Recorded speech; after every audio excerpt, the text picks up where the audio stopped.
அல்லேலூயா. இயேசு கிறிஸ்துவுடைய பிறப்பை குறித்து இந்த வேத வசனம் சொல்கிறது. இயேசு கிறிஸ்து இந்த பூமியில வந்து பிறந்தார். எதற்காக இயேசு கிறிஸ்து இந்த பூமியில வந்து பிறக்கணும்? சர்வ வல்லமையுள்ள ஆண்டவர் வானத்தையும் பூமியையும் சந்திரனையும் சூரியனையும் நட்சத்திரங்களையும் சகலத்தையும் சிருஷ்டித்த சர்வ சிருஷ்டிகராகிய அந்த தெய்வம் எல்லாவற்றையும் படைத்துட்டு பூமியில மண்ணினால மனிதனை உருவாக்கினார். மண்ணினால மனிதனை உருவாக்கி தம்முடைய ஜீவ சுவாசத்தை மனுஷனுக்குள்ள ஊதின பொழுது அந்த மனுஷன் ஜீவாத்மாவானா அவனுக்குள்ள உயிர் வந்தது. அந்த களிமண் மனிதனாக மாறினான். கர்த்தருடைய நாம மகிமையடையட்டும். சகலத்தை உருவாக்கின அந்த வானத்தையும் பூமியையும் சகலத்தையும் உருவாக்கின அந்த தெய்வம் மனிதனை உருவாக்கி அந்த மனிதனுக்குள்ள தம்முடைய ஜீவ சுவாசத்தை ஊதி அவனை உயிரடைய செஞ்சார். அந்த களிமண்ணாக இருந்த அந்த மனுஷனுக்குள்ள உயிர் வந்தது. அவன் பூமியில வாழ ஆரம்பிச்சான். இப்ப கடவுள் மனுஷனை எதற்காக பூமியில உருவாக்கினார்னு பார்த்தீங்கன்னா, அந்த பூமியில அவன் கடவுளை ஆராதிக்க வேண்டும். பூமியில் இருக்கிற எல்லா காரியத்தையும் அவனுடைய கையில ஒப்பு கொடுத்து சகலவற்றையும் அவன் ஆளுகை செய்யும்படியாக அவனுடைய கரத்துல கருத்துல ஒப்பு கொடுத்திருந்தான். அவனுக்கு வந்து மரணத்தையோ வியாதிகளையோ பிரச்சனைகளையோ போராட்டங்களையோ கர்த்தர் உருவாக்கல. ஆனா அவர் என்ன செஞ்சார்னா, ஒரு தோட்டத்தை உருவாக்கி அந்த தோட்டத்துல ஆதம் ஏவாளை வச்சு இங்க இருக்கிற எல்லாவற்றையும் நீங்க ஆண்டு கொள்ளுங்க, இங்க இருக்கிற எல்லா பழங்களையும் நீங்க சாப்பிடுங்க, ஆனா குறிப்பிட்ட ஒரு பழம் நன்மை தீமை அறியத்துக்கு இந்த பழத்தை மட்டும் நீங்க சாப்பிடக்கூடாதுன்னு சொல்லியிருந்தார். அந்த பழத்தை ஆண்டவர் அவங்களுக்காக தான் உருவாக்கி இருந்தா. அதை சாப்பிடறதுக்குன்னு ஒரு டைம் இருந்துச்சு. அந்த டைம்ல தான் அவங்க சாப்பிடணும். ஆனா என்னாச்சுன்னு பாத்தீங்கன்னா, அந்த தோட்டத்தில் இருந்த அந்த சர்ப்பம் அவங்கள வஞ்சித்த போது அந்த சர்ப்பத்தோடைய பேச்சை கேட்டு அந்த தீய சக்தியோட பேச்சை கேட்டு அந்த பழத்தை சாப்பிட்ட உடனே அவங்களுக்குள்ள பாவம் வந்தது. அந்த கீழ்ப்படியாமை நிமித்தமாக அந்த பழத்தை அவங்க சாப்பிட்டதுனால மனுஷனுக்கு பாவம், மரணம், வியாதி, இப்படிப்பட்ட காரியங்கள் வர ஆரம்பிச்சது. இந்த தீய சக்தி என்று சொல்லப்படுகிற இந்த சாத்தானையும் அவனுடைய தூதர்களையும் அழிப்பதற்காக கர்த்தர் நரகத்தை உருவாக்கியிருந்தார். அந்த நரகம் அவங்களை தண்டிக்கிறதுக்காக கர்த்தர் உருவாக்கின ஒரு இடம். ஆனா அந்த மனுஷன் பாவம் செஞ்சதுனால அவனுக்கு மரணம் வந்தது, அவனுக்கு வியாதி வந்தது, அவனுக்கு பலவீனங்கள் வந்தது, அவனுக்கு அநேக பிரச்சனைகள் வந்தது. அவன் கண்ணீர் விட வேண்டியிருந்தது, கவலைப்பட வேண்டியிருந்தது, அநேக போராட்டங்களை அவன் தன்னுடைய வாழ்க்கையில அனுபவிக்க வேண்டிய ஒரு சூழ்நிலை வந்தது. அதோடு மாத்திரம் இல்லாம சாத்தானுக்கு, அதாவது தீய சக்திக்கு அவனை தண்டிக்கிறதுக்காக கர்த்தர் உருவாக்கின நரகம் என்னும் அந்த கொடுமையான இடத்துல மனுஷனுடைய ஆத்துமா விழ நேரிட்டது. இப்போ வானத்தையும் பூமியை உருவாக்கின அந்த கடவுள் பார்த்தார், இந்த மனுஷனை எப்படியாவது காப்பாற்றணும், இந்த மனுஷனை எப்படி இந்த வியாதியிலிருந்து விடுதலையாக்குறது, எப்படி இந்த மரணத்திலிருந்து விடுதலையாக்குறது, இந்த நரகத்துக்கு இவனுடைய ஆத்மா போகாதபடி எப்படி காப்பாற்றுவது என்று சொல்லி தேவன் சிந்திச்சார். ஆண்டவர் வந்து மனுஷனுக்கு மரணம் என்ற ஒன்று உருவாக்கவே இல்லை. அவன் நித்தியமாய் முடிவே இல்லாம மரணமே இல்லாம வாழ வேண்டும் என்றுதான் ஆண்டவர் மனுஷனை உருவாக்கி இருந்தார். ஆனா அவன் செஞ்ச பாவத்தினாலதான் மரணம் என்ற ஒரு காரியம் கூட மனுஷனுக்கு வந்துச்சு. இப்ப இவங்களை விடுதலையாக்கணும் என்ன பண்றதுன்னு பார்க்கும்போது தேவன் எழுதி வச்ச சட்டம் என்னன்னா, ரத்தம் சிந்துதல் இல்லாமல் பாவ மன்னிப்பு இல்லை. ஒரு பரிசுத்தமான ஒரு மனுஷன் ரத்தம் சிந்தினாதான் பாவத்திலிருந்து விடுதலை பெற முடியும். அப்ப கடவுள் பார்க்கும்போது பூமியில பரிசுத்தமான மனுஷன் யாராவது இருக்கான்னு பார்த்தா ஒரு பரிசுத்தமான மனுஷனும் இல்லை. ஆனா இந்த மனிதர்களை எப்படியாவது மீட்க வேண்டும். அப்ப கடவுள் என்ன பண்ணார், யாருமே பரிசுத்தமான பூமியில இல்லைன்னு ஒண்ணு இந்த மனிதர்களை மீட்கிறதுக்காக தேவன் என்ன பண்ணார்னா, ஒரு மனித அவதாரம் எடுத்து ஒரு கன்னி பெண்ணுடைய வயிற்றுல ஆண்டவர் வந்து தேவன் வந்து பிறந்தார். இயேசு கிறிஸ்து என்னும் பேர்ல ஆண்டவராக இயேசு கிறிஸ்து வந்து ஒரு கன்னி பெண்ணுடைய வயிற்றுல ஆண்டவர் பிறந்தார். அல்லேலூயா. எதற்காக இயேசு கிறிஸ்து இந்த பூமியில பிறந்தார்னா, மனுஷன் பாவம் செஞ்சதுனால அவனுக்கு மரணம், வியாதி, பலவீனங்கள் எல்லாம் வந்துச்சு. அவனுடைய ஆத்மா நரகத்துல விழ ஆரம்பிச்சு. அதோடு மாத்திரம் முக்கியமான ஒரு காரியம், கடவுளை விட்டு மனுஷன் பிரிஞ்சுட்டான். பாவம் செய்யறதுக்கு முன்னால இந்த மனிதன் கடவுளோடு கூட பேசி கொண்டிருந்தான், கடவுளோடு நடந்து கொண்டிருந்தான், கடவுளுக்கு அவனுக்கும் நல்ல ஒரு இணைப்பு இருந்தது. ஆனா பாவத்து நிமித்தமாக கடவுளுக்கு அவனுக்கும் ஒரு பெரிய பிளவு ஏற்பட்டுச்சு. கடவுளோடு கூட அவன் பேச முடியல, கடவுளை பார்க்க முடியல, கடவுளை விட்டு பிரிஞ்சு போயிட்டான். இப்ப கடவுளை விட்டு பிரிஞ்சு போன அந்த மனுஷனை மறுபடியும் கடவுளோடு இணைக்க வேண்டும்.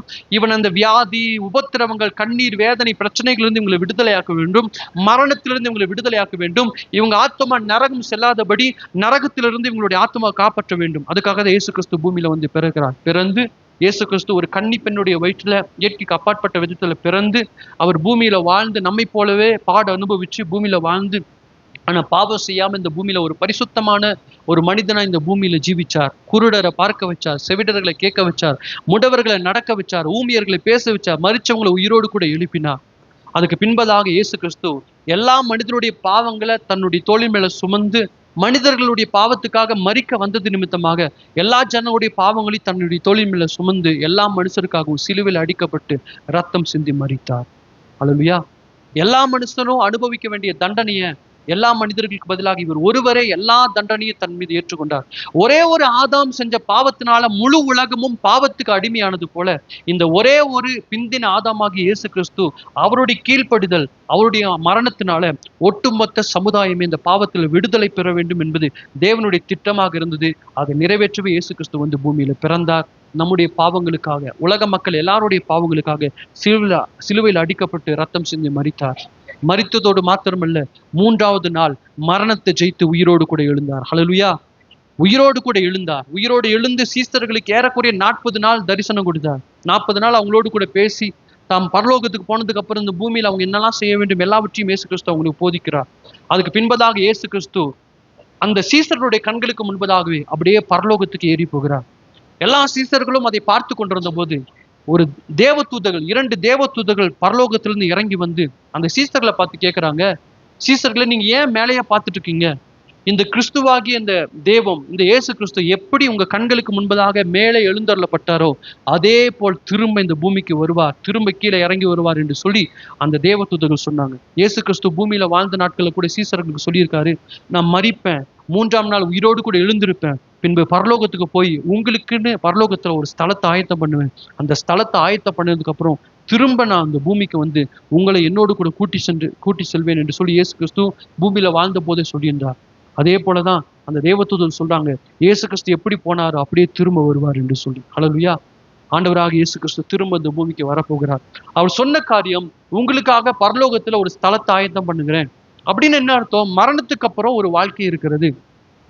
அதாவது இந்த பூமியில நம்ம வாழ்றவங்க எல்லாம் என்ன நினைப்போம், ஒரு 70 வருஷம் 80 வருஷம் 100 வருஷம் அதுக்கப்புறம் மரிச்சிருவாங்க, அதுக்கப்புறம் அதோட வாழ்க்கை முடியுதுன்னு நம்ம நினைக்கிறோம். ஆனா உண்மையில என்னன்னா, மரணத்துக்கு பின்பதாக தான் ஒரு மனிதனுடைய வாழ்க்கை ஆரம்பிக்கிறது. ஒரு மனுஷன் சாகும் போது அவனுடைய உடம்புக்கு தான் அழிவே ஒழிய அவனுடைய ஆத்துமாவுக்கு அழிவு இல்லை. மரணம்னா உடம்புக்குள்ள இருக்கிற அந்த ஆத்துமா, அதாவது ஆத்துமா தான் உண்மையான நம்ப, அந்த ஆத்துமா உடம்பை விட்டு வெளியே வருகிறது பேர் தான் மரணம். இந்த உடம்பை அடக்கம் பண்ணுவாங்க, எரிப்பாங்க, இந்த உடம்பு அழிஞ்சிரும். ஆனா உடம்பை விட்டு வெளியே வந்த அந்த ஆத்துமா அழியாது. இந்த ஆத்துமா 2 இடத்துல ஏதாவது ஒரு இடத்துக்கு தான் போயாக வேண்டும். ஒன்று பரலோகம், இன்னொன்னு நரகம். பரலோகம் என்ன? கடவுள் வாழ்கிற இடம், அது பரிசுத்தமான ஸ்தலம், அது சந்தோஷம் நிறைந்த இடம், அமைதியான இடம், அது மிகவும் உன்னதமான இடம், பரிசுத்தம் நிறைந்த இடம். நரகம் என்பது நான் முன்னாலே சொன்ன மாதிரி சாத்தானையும் அவனுடைய தூதர்களை தண்டிக்க கர்த்தர் உருவாக்கின ஒரு இடம். அங்க ஃபுல்லா நெருப்பு தான் இருக்கும், எங்க பார்த்தாலும் அக்கினி தான் இருக்கும். அப்ப இயேசுவை ஏற்றுக்கொள்ளாதவங்க எல்லாம் எங்க போவாங்கன்னு பாத்தீங்கன்னா, அந்த நரகத்துல விழுந்து அந்த நரக அக்கினி அவங்களை வாதிக்கும் போது துடித்து அழுகுவாங்க. ஆனா அந்த நரகத்திலிருந்து அவங்க வெளியே வர முடியாது. ஏன்னா செத்ததுக்கு அப்புறம் அவங்களுக்கு மன்னிப்பு கிடையாது, மரணத்துக்கு முன்பதாக தான் அந்த நரகத்துல அவங்க துடிக்க. இன்னைக்கு இந்த வார்த்தையை நீங்க கேட்டுக்கொண்டு இதே நேரத்துல நிறைய பேர் நரகத்துல விழுந்து துடித்து கொண்டு இருக்கிறாங்க. ஆனா யாரெல்லாம் இயேசுவை ஏற்றுக்கொண்டு அவருடைய பிள்ளையா வாழ்றாங்களோ அவங்களுக்கெல்லாம் கர்த்தர் நித்திய ஜீவனை கொடுப்பார். மரணத்துக்கு பின்பதாக நித்தியமாய் பரலோகத்துல தேவனோடு கூட அவங்க இளைப்பாரி சந்தோஷப்பட்டு கொண்டே இருப்பாங்க. அல்லேலூயா.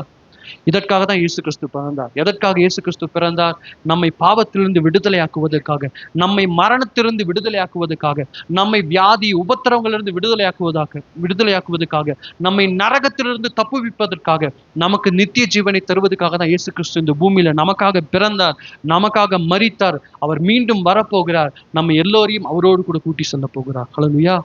இந்த நற்செய்தியை நாம் அறிந்திருக்கிறோம். ஒருவேளை இயேசுவை அறியாதவங்க ஒருவேளை நீங்க இருந்தீங்கன்னா, இயேசு கிறிஸ்து ஏதோ ஒரு கிறிஸ்தவங்களுக்காக மரித்த ஒரு கடவுள் இல்லை, கிறிஸ்தவங்களுக்காக பிறந்த கடவுள் இல்லை, ஒட்டுமொத்த உலகத்துக்காக, ஒட்டுமொத்த சமுதாயத்துக்காக, உலகத்தில் இருக்கிற எல்லா ஜனங்களுக்காக தான் இயேசு கிறிஸ்து பிறந்தார். உங்களுக்காக கூட இயேசு கிறிஸ்து பிறந்தார். எல்லா மனிதர்களுக்காக இயேசு கிறிஸ்து மரித்தார். உலகத்தில் இருக்கிற ஒட்டுமொத்த மனிதர்களுக்காக இயேசு கிறிஸ்து மரித்தார். 3ஆம் நாள் உயிரோடு கூட எழுந்தார். உலகத்தை நியாயம் தீர்க்க அவர் திரும்ப இந்த பூமிக்கு வரப்போகிறார். அதனால ஒருவேளை ரட்சிக்கப்படாதவங்க இங்க இருப்பீங்கன்னு சொன்னா, இந்த ஆண்டவராக இயேசுவை ஏற்றுக்கொள்ளுங்க. ஆண்டவரே, என் பாவங்களை மன்னிங்க, என்னை ஏற்றுக்கொள்ளுங்க, நான் உங்க பிள்ளையா மாற விரும்புகிறேன்னு சொல்லி நீங்க உங்க வாழ்க்கையை அர்ப்பணிச்சீங்கன்னா, இயேசு கிறிஸ்து உங்க பாவங்களை எல்லாம் மன்னித்து தம்முடைய ரத்தத்தினால உங்களை கழுவி பரிசுத்தமாக்கி அவருடைய பிள்ளையா உங்களை மாற்றுவார். அதுக்கு பின்பதாக இந்த பூமியில உங்களுக்கு தேவையான காரியத்தெல்லாம் அவர் செஞ்சு உங்களை பாதுகாத்து உங்களை வழி நடத்துவார்.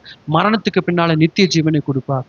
அதனால இந்த இயேசுவை ஏற்றுக்கொள்ளாதவங்க இருப்பீங்கன்னு சொன்னா, இந்த வார்த்தையை கேட்கிற நேரத்துல கூட இயேசுவிடம் உங்களுடைய வாழ்க்கையை ஒப்பு கொடுங்க, அவரை ஏற்றுக்கொள்ளுங்க. இயேசுவை ஆல்ரெடி ஏற்றுக்கொண்டவங்க நம்மளுடைய கடமை என்ன? இங்க வேதத்தில் பார்க்கிறோம், இந்த தேவ தூதர்கள் இந்த நற்செய்தியை மேய்ப்பர்கள் சொன்ன உடனே இந்த மேய்ப்பர்கள் போய் அந்த செய்தியை எல்லாத்துக்கும் தெரிவிச்சாங்க. அந்த செய்தி உண்மையா என்று சொல்லி பார்த்தாங்க. அந்த செய்தி எல்லாத்துக்கும் அவங்க பிரபலப்படுத்தினாங்க. இந்த இந்த இது இதுதான் நற்செய்தி. சுவிசேஷம் நற்செய்தின்னா என்ன?